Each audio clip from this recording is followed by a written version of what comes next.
भानुकोटि भास्वरं भवाब्धितारकं परां नीलकण्ठमीप्सितार्थदायकं त्रिलोचनं कालकालमम्बुजाक्षमक्षशूलमक्षराम्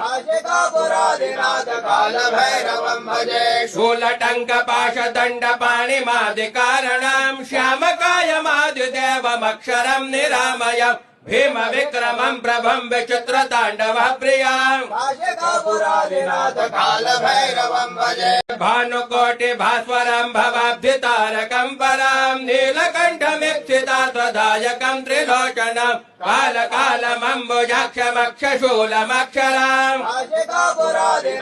कालभैरवं भजे शूलटङ्कपाशदण्डपाणिमादिकारणं श्यामकायमादिदेवमक्षरं निरामयम् भीम विक्रमं प्रभं विचित्रताण्डवः प्रियाम् कालभैरवं भजे कालकालमम्बुजाक्षमक्षशूलमक्षराम् कालभैरवं भजे शूलटङ्कपाशदण्डपाणिमादिकारणं श्यामकायमादिदेवमक्षरं निरामयम् भीम विक्रमं प्रभं विचित्रताण्डवः प्रियाम् कालभैरवं भजे